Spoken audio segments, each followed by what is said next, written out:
On today's episode, we're talking about happiness. I was honored to sit down virtually with the owner of the Happiness Planner. If you haven't heard of it, it's definitely something that's changed my life and it will change yours. Mo Situb Tim is the founder. She has built this business and has the most unbelievable story of how it all started. She talks about how she's traveled the world and had inspiration by so many, and especially her father, who had so much to do with her mindset as a young child and now can implement it into this planner. So let's jump in. You were saying, like, tell us about the story, how the Happiness Planner. I feel like I already know quite a bit just from some research I have already searched, but kind of explain to everyone how the Happiness Planner became what it is now. Yeah, the happiness planner. I mean, since when I was a kid, I've always wanted to have an inspirational brand. Because my dad's really into like self development. So growing up, he always like he read a lot of books and he would like give them to me after he finished reading them. And like he was my hero, so I would like do whatever he did, just because he was my hero. But yeah, he gave me the books, and I remember like reading Stephen R. Covey's book, like Habits of Highly Effective People, Yes. Malcolm Gladwell, The Tipping Point. There's another book called The Magic of Dreaming Big and Staying Okay. I can't remember the author's name, but I remember that it was really good. It was about how you can always stay okay no matter what happens in life. And I love reading his books because they're really old. Like the paper's kind of crispy. It's that old, and it's got all of his like marks. Um, yeah, but I remember reading back then. I didn't really understand everything. Obviously, I was like 10, 12. Like habits of highly effective people talking about paradigm shift, and I'm like, what is this paradigm shift? But I think I read it a few times, and eventually it sunk in. And as I got older, I think it's kind of in my subconscious mind, somewhere in there. Yeah, It- exactly. yeah, and I actually remember he sent me a video. This was like when I was a kid, when my parents were still together, and my mom is really like, she's always worried. She's a pessimist.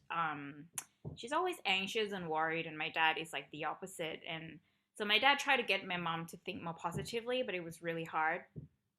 But he sent me a video. I can't remember what it's from, but it's like physics video showing your brain waves when you're thinking positively and negatively and stuff like that. And I can't remember exactly what it was, but something around that, and something around like if you're always stressed, you will be more prone to like sickness and like illnesses. Um, and that's how he told me, like, you need to think positively. It affects everything. And he always said to me, like, your attitude determines your attitude. I remember really well. He always said this. He's very philosophical. So he never Yeah. really told me like, don't do this, don't do that. All he said was, I trust you. I trust that you're a good daughter. You're a good person. You're not gonna hurt me or your mom. And yeah, and just by saying that, I just felt like I couldn't break his trust. Yeah. well, well, on the other hand, my mom was so strict that I just want to rebel. I just wanted to do things that she didn't want me to do because she was so strict. But he was very philosophical, and like I even remember my mom is very like traditional Asian mom, so she wanted me to study, study, study, study, study, study. And then my dad was like, "Well, you guys are studying too much, like what are you studying for?" But he always reminded me that like, look, when you go to school and you study, remember that you're learning these things to develop your thinking process. You're not going to learn these things just to memorize, just you're learning math because you want to learn to develop to be more strategic in your thinking, something like that. So I always thought about, okay, so this thing, even though I feel like it wouldn't be relevant to me in the future, how does it help me in the way I look at things and the way I think? um Wow. yeah, so that's That how he That's really, I wish I learned that when I was like 10, going through math class. I was probably like, why am I learning this? Like, right. And if you don't have that mind frame around it, right, that the strategy behind it, like, that's a really beautiful point. I never thought of it that way. Yeah, I like that a lot. Now, with your journey as well of like going to Australia for education and like really, I feel like you're like very worldly. It feels like you've been to a lot of different places. And when it kind of hit you when you realized you were going to start the happiness planner, you were in Australia, weren't you? In that part of your life, and that kind of revolved. So how did that shift happen for you? Yeah, so I studied marketing. So my path has changed a little bit. So I thought I wanted to do, inspirational stuff when I was a kid. And when I was living in Thailand, I was obsessed with, I really wanted to be an entrepreneur. Like I was so inspired by my dad, because my dad was actually born poor to like farmers in Thailand. Like you could think of that. Wow. And he managed to like get a scholarship to move to Bangkok, and then he know that if he wanted to go really far, he need to be able to speak English really well. So he told me to like practice speaking English with him, and yeah, and somehow he managed to do really well. He got offered a green card to live in the U.S. He got offered a job in the U.S. He moved there for a few years. I was conceived there. Oh, there you go. Yeah, but then he didn't really like the concept of American dreams. He felt like it was like a rat race and it was too materialistic. So he moved back to Thailand and started his own business. But he was like my inspiration, and so I really wanted to have my own business. And even when I was a kid, he always told me like he encouraged me to come up with business ideas. And at the time, it was really hard, but he was like, you need to think about problems that you face every day. Like think about something that you face and you wish there was a solution for it. But if you're not, used to that way of thinking, it's really hard to think like, what problem do I face and can come up with a solution with. Um, but yeah, and then I moved to Australia. I always wanted to move overseas. I think firstly because my mom was really strict, and I didn't like living at home because I was like I didn't have any freedom. She wanted me to be a doctor, like the typical Asian mom.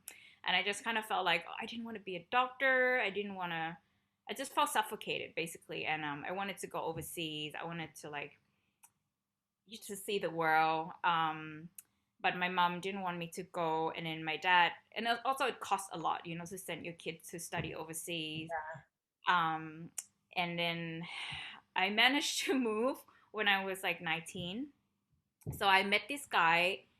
He came to Thailand for holidays, and we just became like we had like he was like my summer fling basically, and so I went to Australia to see him. He's like half Malaysian, half Australian, and I fell in love with the city. I didn't fall in love with the guy. No, because he was being a little bit, I don't know, not cool enough. And then so I fell in love with the city, and I went back home and I told my mom, hey, I'm gonna move to Australia. And she was like, are you sure? Blah blah blah. And I didn't even ask her for permission. I just transferred all my credits. You just told her. Yeah, I just told her, and then I told my dad, and my dad was like, well, it was kind of family drama. So my parents got divorced, or were going through divorce at the time, and my mom didn't want my dad to spend his money on the new girlfriend. So she was like, well, maybe you should go overseas, so he could use the money to pay for your tuition fee instead. And so I managed to convince my parents to send me there. And I loved it. And when I was there, because I love going out so much, like I love the music. I don't really drink, I don't smoke, I don't do drugs. I love the music and I love to dance. So when I went to Australia, and my mom was strict, so I couldn't really go out in Thailand. So when I was in Australia, I didn't have any friends, and I'm like, I really want to find friends who likes to party. So I decided to become a club promoter, because I thought, oh, I get to do marketing, which is what I'm good at, and I get to go to parties for free and get paid for it. And I remember it was funny. So I contacted like companies that run like music festivals and be like, hey, I want to like, be your promoter. And like, obviously my name is Mo, and they had no idea it was like an Asian girl. And when I rocked up to their office, they were like, oh, we thought it's going to be like a Mohammed.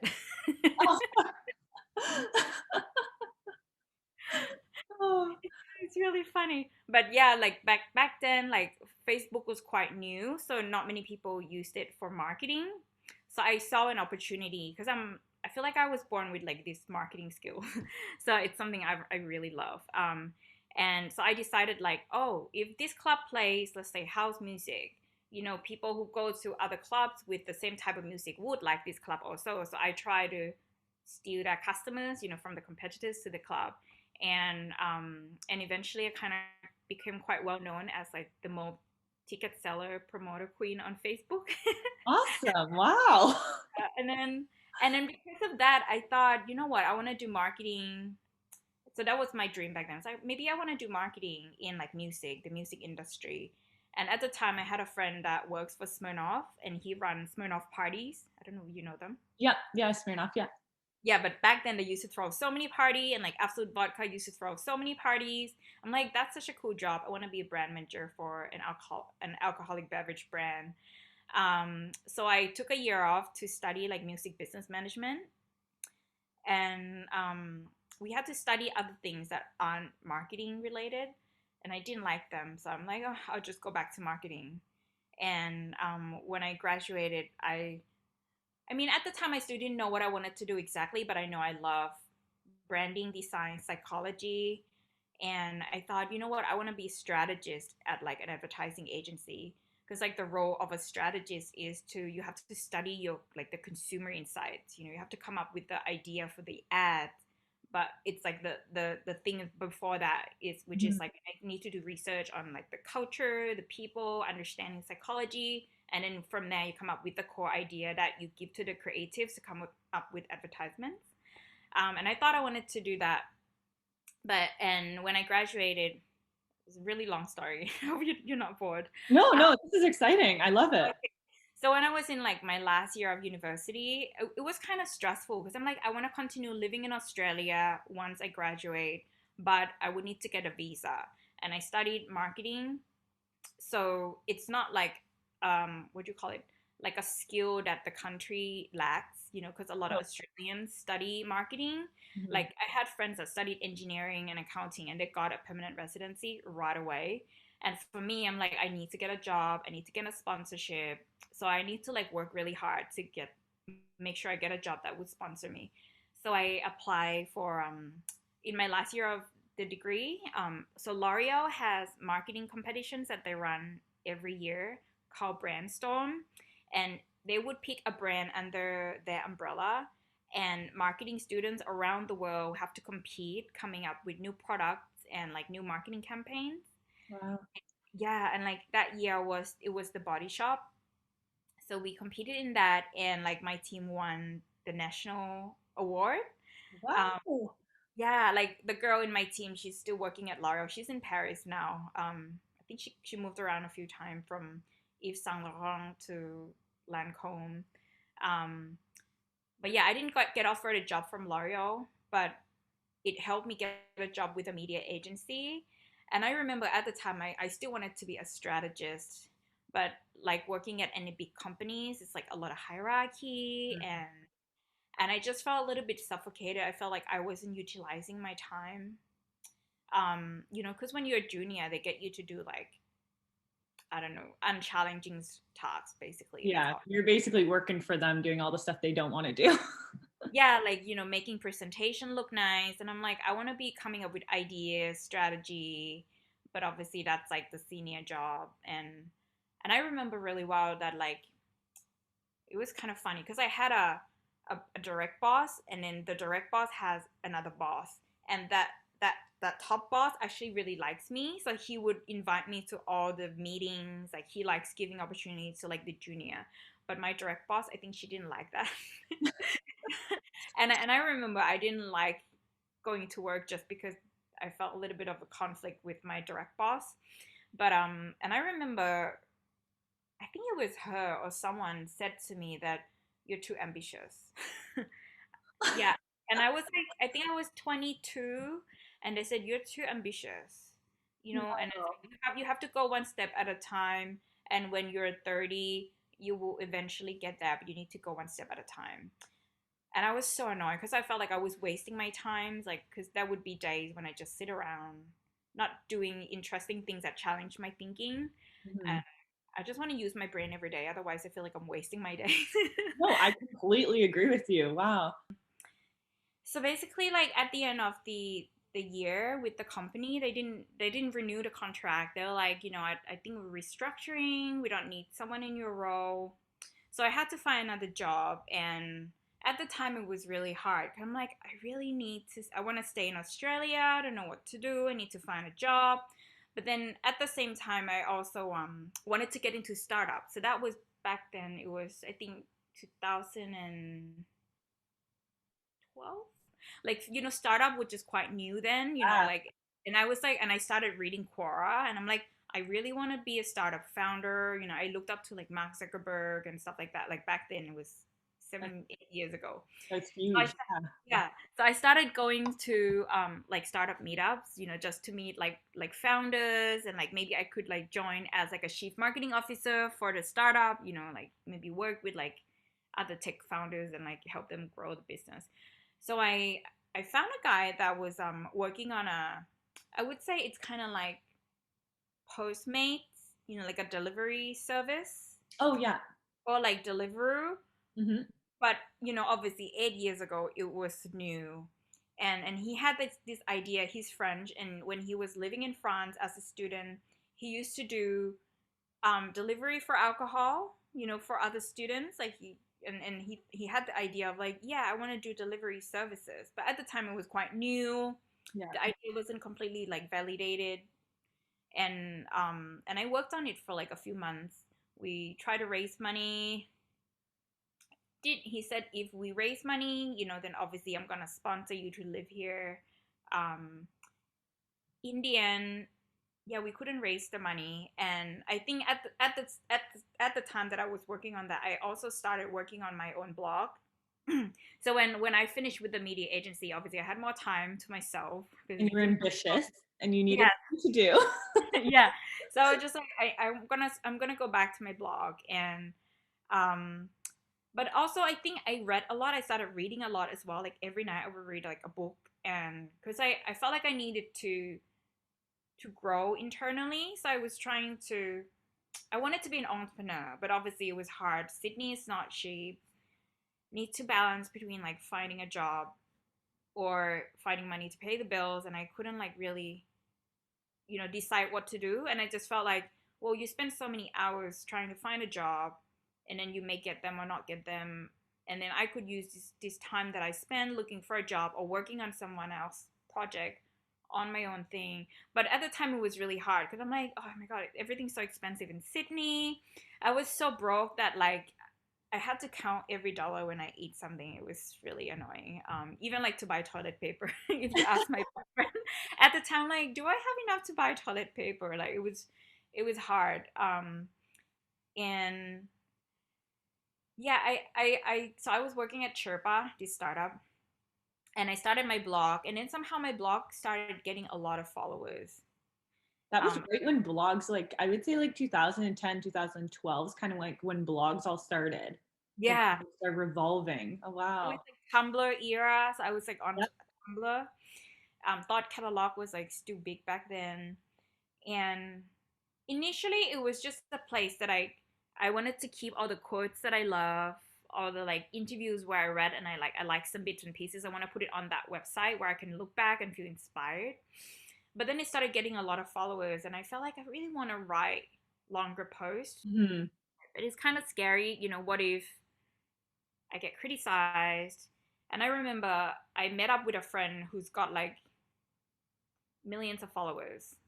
But he blocked about like social media, and he told me, Mo, if you have a message to leave to the world, your writing is the only thing that's gonna stay after you die. So you Wow. need to do it. And so yeah, he said that to me, and he bought me a book called, I think, something about writing. I can't remember. But anyway, the following day, I was like on the bus to Bondi Beach, and somehow I had an idea, like a light bulb moment, where like I want to write about this, and it was called "The Trick to Manipulate Your Own Mind." Oh, And okay. I talked about how everything in life start from like little things, like say, um, the criminal now didn't just start one day becoming a criminal. They just started from maybe lying a little bit, lying once, lying twice, and then you become a liar, or you shoplift once, you shoplift twice, you become what do you call it, a thief, and then it accumulates, like your moral compass gets eaten up, bit by bit. So it all start from little things, and it get bigger and bigger and bigger and bigger. And then so I start with that, and then also like talking about how, if you want to be successful, it you don't just become successful. It start from like, maybe you just get every focus on each day and get things done during the day, each day at a time, and over it becomes a habit, and then that's how it becomes big. And somehow that blog post was weird, because I think it was a like a nice analogy, how I talked about different scenarios, how it all start from like little things, and then you do it repeatedly, and it becomes big, and then it becomes huge. um and I published it and then went to bed, and I woke up and I got like 30,000 Reddit karma. Someone shared it on Reddit and it went like viral. And Wow. yeah, and I started getting like emails from people, like at the time there was like a success.com, addicted to success.com or something, like one of those motivational websites that were really big. At the time there weren't many. So like they contacted me and they're like, "Can I publish your article? I love it." And that's when I was like, "Oh wow, like people like my writing. I can write." So then I bought a book, which I can give you the name later, but it's about how to write blog posts that people feel relate to, that people can relate to. And so this book teaches you about how to write like long form, short form, how to structure your thoughts. And I think it helps me tremendously, because then after reading it, I felt like I started writing better. And then from there, I kind of got to a point where I would wake up and I would get so many emails from my readers being like, "I love your blog so much. It's so inspiring." Like, and then I would cry, and then I'm like, "Oh." And then that's when I realized, it's like, I think this is my calling in life. I think this is what I was born to do. And it kind of got to a point when I would go to work on the startup and I just can't focus. I'm just like 4 hours working on this startup. I would rather be working on my brand, working on my website and stuff like that. And that's when and at the time he was also like, trying to raise money. So I'm like, shit, like if I'm gonna quit, I need to quit now before we raise money and then it's too late. Yeah. So I quit, and it was really hard, but I quit, and then I just focused on my thing. And I think the first idea that I came up with was inspirational quote posters. At the time, I think there weren't many Instagram accounts that had quotes everywhere. Oh It was yeah. Now you look at the world and it's like all like that. it's like too much. Yeah. Yeah, but at the time it was like not many people were doing these things. And so I started designing like quote posters. So I started using how to use like Shopify, so that was cool. Graphic design, drop shipping and stuff like that. And I think I made maybe like under $1,000, from that. And felt like maybe it's not really working. And then I asked people that sign up to my mailing list, like, "Hey, what do you want me to write about?" Because I wanted to write something that they want to read about. Mhm. And the majority of people said, "I want to learn more about how I can be more positive and happier." And that's when I was like, "Oh wow, interesting." Because I used to write about entrepreneurship, because that's what I was going through. I was trying to psych myself up to Yeah. like, nope, you need to be an entrepreneur, blah blah blah. And through that, I read stuff that would change my mindset. Um, and but yeah, and then I learned like, oh shit, like people actually want this is a bigger problem for the majority of people struggle to feel happy and positive. And then I started thinking about how I can make people happier. What does it mean to feel happier? And then honestly, I thought about my mom, because she always focuses on what she doesn't have, and that's why she's always anxious and worried. And then I have another friend that likes always negative, that like if I invite him to our like parties, my other friends be like, "We're not gonna go if you invite him." Yeah. um so I try to think of like, yeah, that's true. And how can I help someone like my mom, who's been so negative and like always worried, learn to be more happier and change the way she thinks. So I came up with the idea of like gratitude journaling. I think that was another brand started doing gratitude journaling. I can't remember who it was, but it was like this concept of writing 3 things that you're grateful for every day. It was quite new back then, I think so. I think one other person was promoting that. And then I came up with like, and then I thought about, when I'm really happy, what happens? What do I think about? And then I realized that it's, hey, I think about before I go to bed, I think about what's going to happen tomorrow and the little things I'm excited about. It could even be like the outfit I'm going to wear tomorrow for work, and Yeah. that could already make me excited. I'm like, tomorrow I'm going to wear that like skirt and shirts that I just bought. I'm excited, looking forward to wearing it. Or tomorrow it's gonna be sunny. Okay, I'm excited. I'm gonna go to bed happy. I'm gonna get up feeling excited. So I realized that like getting up, feeling excited, going to bed, feeling grateful and excited, that already easily put yourself back into like a positive frame of mind, feel happier. Simple things, but obviously it requires practice. Especially if you've been negative or always worried all the time. Yes. Like, so I started designing the first version. Oh, and also self reflection, because my dad always told me to self reflect, and I learned that we can go through so many experiences in life, but unless we reflect, we don't turn the experiences into wisdom. So Oh, wow. so reflection is important. So that's why I'm like, we need to have weekly reflection or monthly reflection for people to reflect on the experiences that they've gone through and what they've learned from the negative experiences, so that they don't feel bad and feel better about the challenges that they've gone through, right? Because if you think about the things that you've gained from the negative experiences, then you feel better. Like, yeah, I had to go through that to be stronger, resilient, to learn about A, B, C, D. Yeah. Um, Wow. yeah, and then so I put these pieces together. Um, so I started designing like a mock up, and I showed that to my blogs readers and be like, hey, if I was to launch this, would you buy it? And 1,000 people have signed up to the mailing list saying that they would buy it. So I felt more confident. I'm like, okay, I've got 1,000 emails of people that said that they would buy if I was to print this. So I went back home to Thailand. Obviously, I didn't have any saving because I was like a junior in media, didn't earn a lot.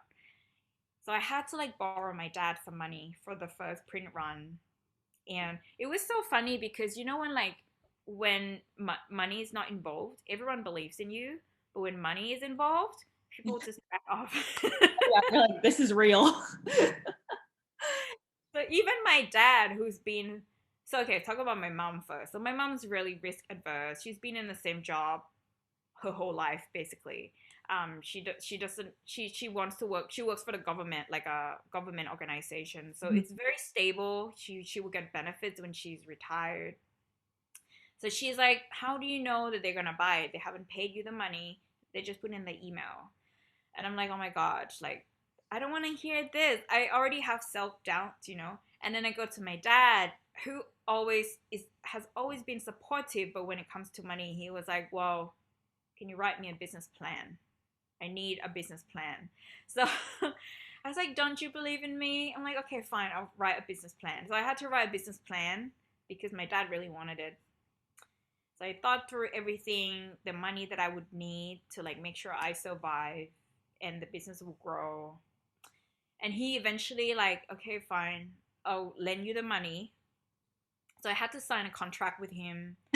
Um, yeah, I had to sign a contract with him, and he wants 5% interest. Yeah. And I was like, what kind of dad is this? You want 5% interest? But he's like, hey, if you go to the bank, it's more.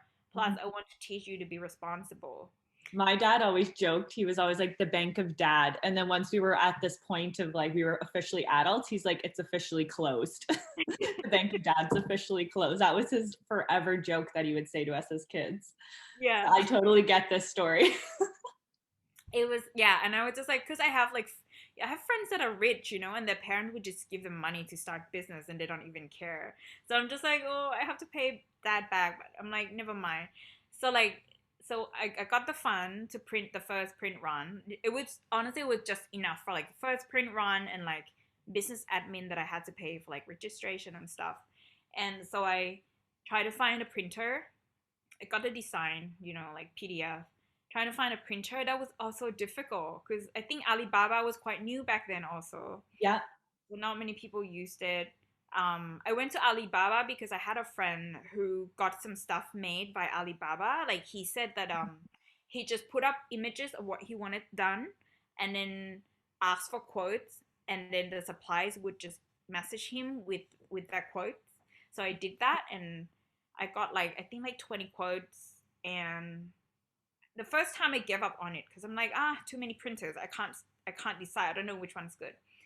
I went back to it again. I had no choice. Oh, actually, I went back to Thailand, and my mom was like, "Oh, I used to work in publishing. Maybe we can print in Thailand instead." But the Thai company is so slow. Like they take like over a week to even give Yeah. you a quote. So I'm like, okay, I'm gonna go back to the Chinese because they're fast.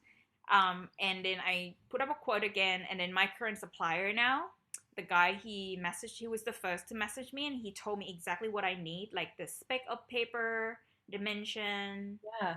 and I didn't know how it works. I don't know like paper, how many gram. Like I have no idea. I had no idea about it. Like a different language, right? Trying to Yeah, understand what they're saying. I know, but because his English is really good, and it sounded like he knows what he's doing.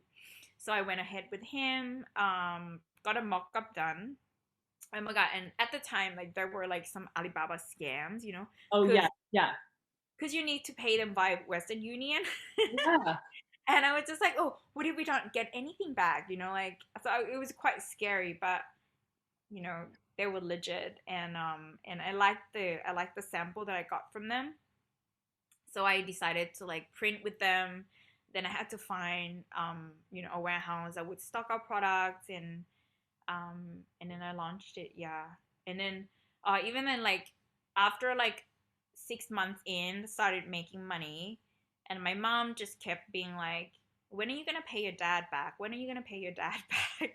And I was so annoyed. Like all I wanted to hear was, "I'm proud of you," Yes. and she would not say it until I've paid my dad back. So I'm like, I'm gonna pay my dad back, all of them, so she could shut up. Yeah. and, and then I did, and then she's like, I'm proud of you. So I'm like, oh, that's all I want. And that's all I feel like too. There's like so many points you touched on in the sense of like asking your viewers, like you did with your blog, to see what they wanted to see. Because I feel as entrepreneurs, sometimes we're so like in our own minds of what we want to create. I feel like all entrepreneurs are creative, right? Because we're creating these businesses that people want.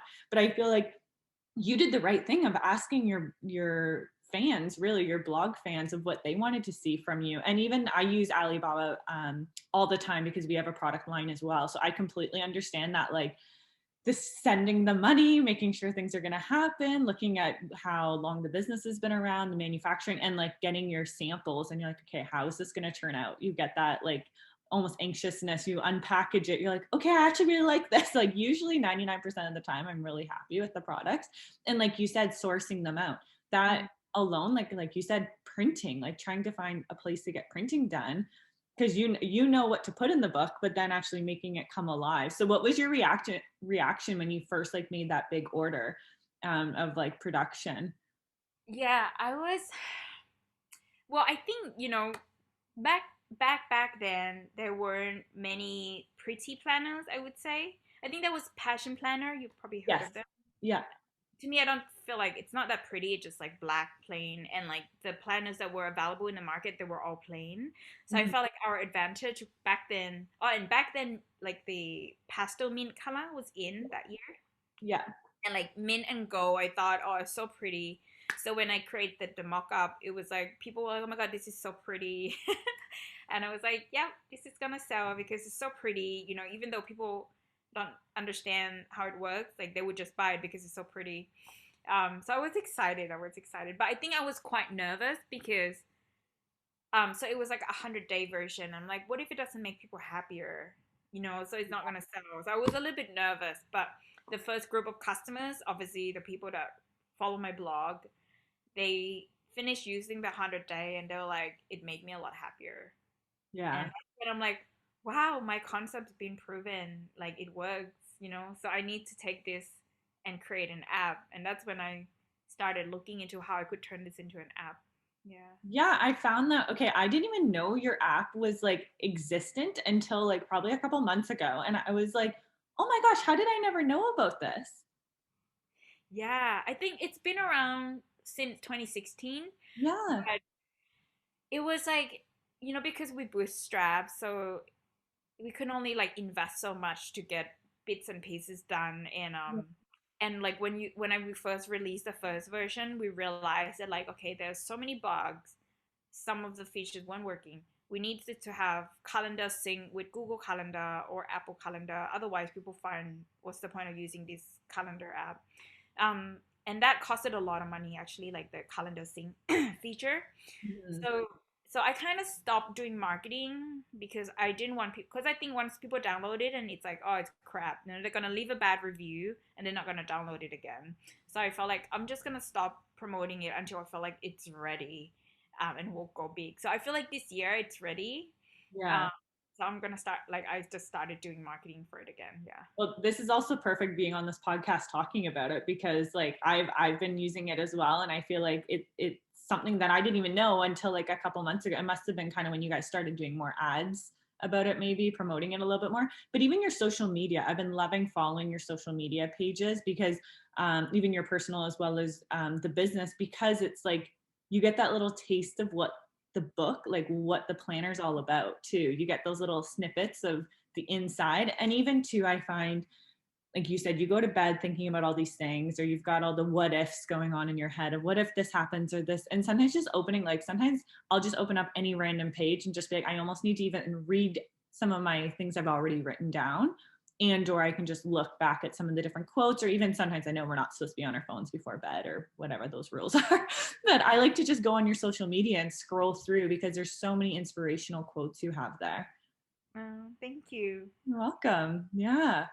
It's it's such a great concept. And I feel like you were like one of the like kind of like the trailblazers blazers when it came to the journaling and like you said, making it aesthetically pleasing because that's marketing. That's your marketing side, right? All of that work you put in at the beginning of your career and then now looking at it flourish. Yeah, it's so crazy because now I feel like there's so many competitors, that it kind of intimidate me a little bit. Like, oh shit, like there's so many brands now. Like back then, there's no one. That was like Passion Planner and Kiki K, and like that's it. Yeah. And now so many people. So I'm trying to like, how can we, be different? So I have to like think about that a lot nowadays. Like, how can we, obviously I feel like we have like a long mission, like a long-term mission, while the other brands that have popped up, they might just do it for the sake of doing it, and it's in trend. Mm-hmm. Well, and your story and why you do it, like even during that TEDx presentation you did talking about your mom, like she was like one of your first testimonials using it, right? And she felt happier using it. And she was obviously someone that you care about and you wanted to see a difference in her and her ability to think more positive and making that come to life. Like that's just amazing. That's such a great story and like why you're doing what you're doing. And I think that's why it's one of those things with entrepreneurs is it usually starts with a problem and we want to solve that problem. Yeah, 100%. Yeah. Yeah. Yeah. So when it came to producing it and like, so did you do a lot of drop shipping then when it was going to different countries or different locations? How did it go from like the shipping point of view for your business? Yeah, so I initially, because my I used to when I used to write a lot, I was sharing my blog posts on like American focused websites like Huffington Post. I think Mhm. Huffington Post was big back then. Yeah. I feel like they're not as big now, but they're big back then. And then like Thought Catalog and stuff like that, they're all like American based. So I felt like a lot of my followers back then were like American. So I decided to, okay, I need to start stocking in the US because my readers are like American. So I found a company, and I think, they also grow together like with us, because at the time I think they only had like a US, like 3 US warehouses, and then like they were expanding to the UK, and now they're like everywhere. Yeah. but but yeah, so I started with that US warehouse, and then I remember I got an email from Benefit Cosmetic UK. I think that was 2016, and they were like, hey, we love your pink planner, it's so cute, can we have some to send to top beauty bloggers in the UK together with our pink products? So I'm like, yeah, have them. So I sent them the product and the top UK beauty bloggers got them. Obviously they started sharing on social media, and we started making a lot of sales from the UK. But obviously, shipping from the US to the UK, you people would have to pay import tax, upon receipt. So I was like, oh, I really need to start stocking my products in Europe so that European customers don't get charged VAT when the shipments, like when the orders arrive.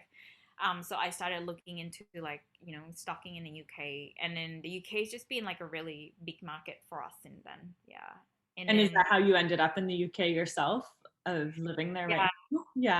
when I expanded initially, I never been to London, but I thought, oh, if we're gonna start selling into like the UK, I need to understand my customers. Like this is something that's really big for me. Like I think for other people, they could sell to people in other countries without having been there, and for me, I just feel really weird. I feel like I need to understand the place. I need to understand the culture. So I came to Europe and like, went to all the countries that I thought we would sell really well, like Scandinavia. And then I understood like why they love our products, because they Mhm. love like the minimal design. They really like happy and stuff like that. How did you come up with the name? Or is it just like, because it's pretty self-explanatory, but it's like brilliant marketing. Okay. Well, initially, to be honest, I wanted to, because when I was a kid, I used to have a tagline on my MSN Messenger. Yeah, yeah. I remember Emma said. Yeah, and I used to have the tagline "Live with passion" used to be my motto. Um, so when I started this, I wanted to say passion planner, because like I feel like I live with passion, and I only do things I love and I do it passionately.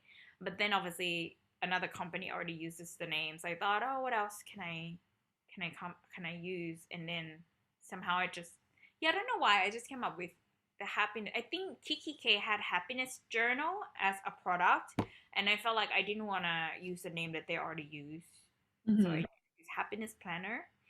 Um, and I still remember a friend of mine, a guy friend, said that he felt the name was funny, like because when he thinks of planners, he think of like planning, like town planning.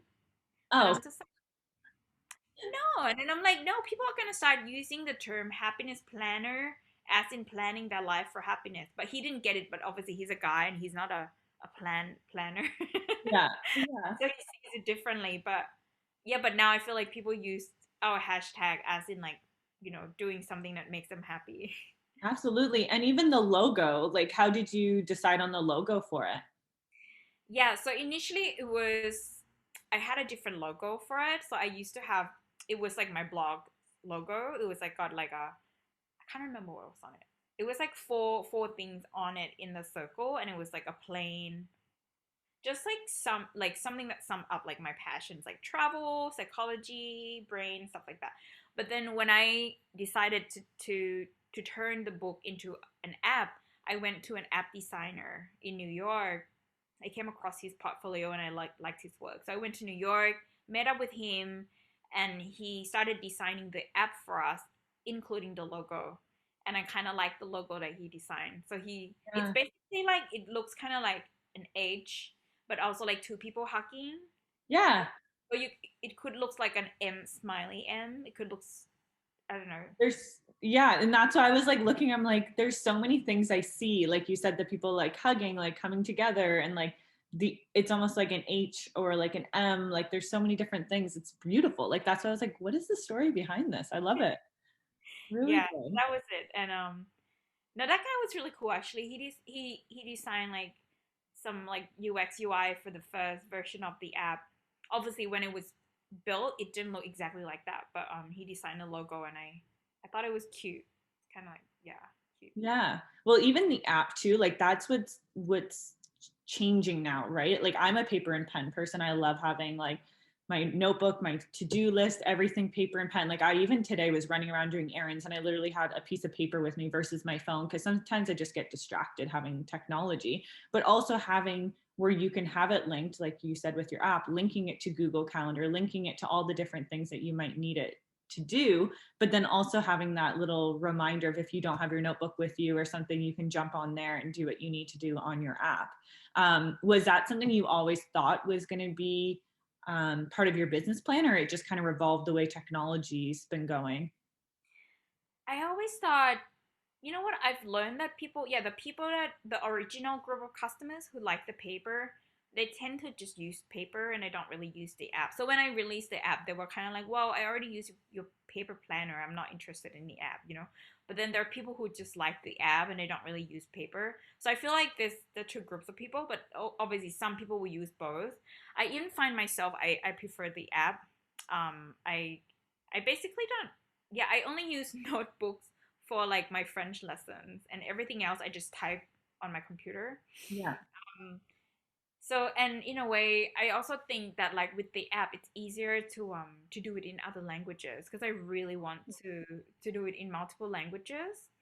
Um, just obviously, you know, I love traveling and like I love different cultures. So now the app is available in like English, German, French, Italian, Spanish, Portuguese, Thai, Japanese, but we haven't done much marketing yet. And we're translating to like Russian, Arabic, Korean, Chinese as well. Wow. Um, and I think like with the app, it's just gonna be easier because with paper, you need to figure out like fulfillment, printing, storage, and then when you start your stuff somewhere, you need to pay tax in that country. Like it's just a lot of expenses. In the ebooks now, I know a lot of my friends who are influencers or they're business owners, they're starting to do a lot of the ebooks or like online learning instead of like having to travel somewhere to do an actual presentation. Like even for our business, we used to do a lot of in-class training for aesthetics, and now it's a lot of it's online, but I'm like, I miss that personal connection, right? Like actually sitting there doing a presentation, talking to people. And even back to the point of the TEDx, what was like your drive behind that? Was it for branding and marketing behind the business, the why? Like what kind of got you onto that journey of doing a TEDx? Because that's amazing. I think that's so cool. Actually, a friend of mine contacted me, because he was a speaker at the previous TEDx, so Mhm. he referred me to the organizer, and you know, as they were looking for new speakers, and he liked my business idea. The organizers loved the idea of the happiness planner, so they were like, you know, we want to help you spread this concept. So that's how I decided to do it. But it was also a dream of mine to do, you know, a big public speaking.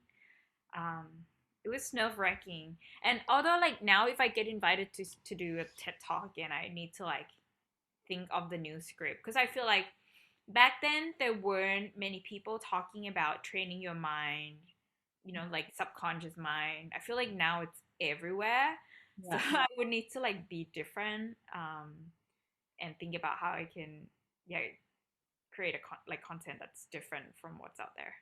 Well, I feel like you're so innovative. Like you, like I keep saying, like you were like ahead of the game when it came to the planners and now the apps and even that ambitious. Like I think that's so like how you brought that up in your story, how someone said you were too ambitious. I think that's just like you'd be like, look at me now, right? Like I love proving people wrong, and to be honest, I think there needs to be more people who are ambitious and building that community of people to help grow each other and almost be each other's cheerleaders, right? Like it sounds like your dad was a huge part of that for you. Yeah, yeah. I remember my dad was, yeah, he dreams big, but you know what? He got to a point where like he's achieved all his dreams and he's like, I've had enough. I just want to retire. But now he's really chilled. He's like, I've had enough. Um, I think he kind of, you know, like when you get like to your 50 or like late 40 and you have like that midlife crisis, psychologically speaking, like we all will go through that. And Yeah. like you start evaluating your life and like, am I fulfilled? Am I happy? And, you know, I think with the divorce with my mom as well, he kind of lost his anchor a little bit, you know, like I think like for men as well, it's like if they don't have that love in their life, it's kind of like, what am I living for? I think you know we'll all go through that, but I Yeah. think that was kind of going through that, and he kind of lost his motivation for a little while. But Yeah. now kind of like chill. He's just playing golf. I mean, he's still trying to think of like new business ideas to do, but something different because he's bored of the old thing now. Well, I feel like once an entrepreneur, always an entrepreneur. You're always like, if you're even out playing golf, he's probably thinking of like 3 different business plans he could start when he's out there on the golf course. And that's something, even with the pandemic, I almost feel like I've gone through like obviously the world's going through this crazy change, and people are really sitting at home thinking like, what is my passion? Why am I doing what I'm doing? Am I just running this rat race and not figuring out what my purpose is? And that's kind of why this whole passion project of the podcast started, for me to reach out to people, to so other people can see they're not alone, and they actually had to pivot their businesses, or even with starting businesses, like you had said, you moved back from Australia and you had to ask your dad for some help financially to get your dreams up and running, and then looking at it now, how much it's flourished. And like, even I think it's so surreal, I'm literally holding your book right now and your planner, and I'm talking to you like live on this call. And I know so many of my friends who have these planners too, so I just want you to know too, like, it is like unbelievable what you've accomplished, and I admire you so much for your entrepreneurship and wanting to reach so many people with this. I feel like I managed to build a global brand, just being someone from a developing country.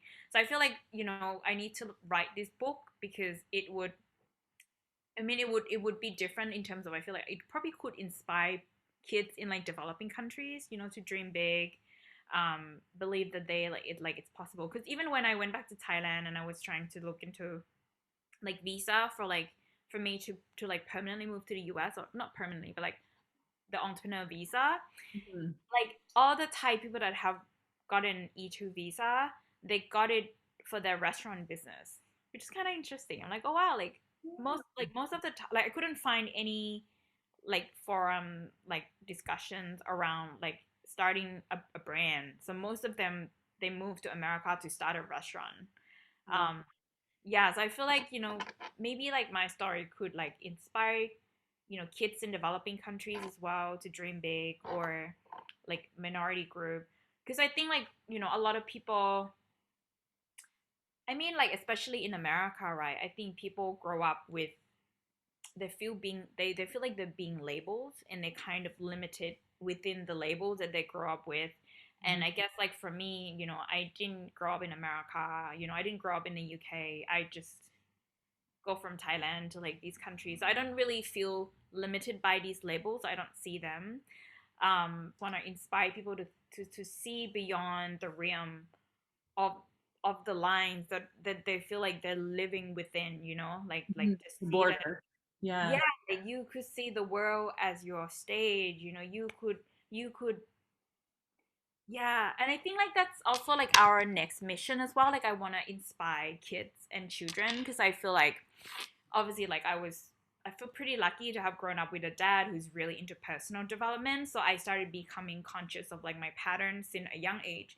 But obviously the majority of people don't grow up with parents who teach them these things. So I want to take this to kids, and maybe if kids understand how their mind work, they would not internalize stuff as much, or if their mom or their dad does something and they feel hurt by it, then they can understand, they can see it from the perspective of like, they can take themselves out of it basically and understand the situation better, so that they don't grow up and feel so damaged or hurt by, the pain that they had to go through. Um, so I think that that's like our next mission. And also with the app as well, I feel like the majority of the app users are younger. Younger, yeah. How we're gonna go with the app. So we're gonna go like with the kids, and so now we're working on the journals that would be more like tailored for like teenagers. Um, yeah, and like even like just for my own reflection as well, like with relationships and everything, um, communication, the way we cope with like stress.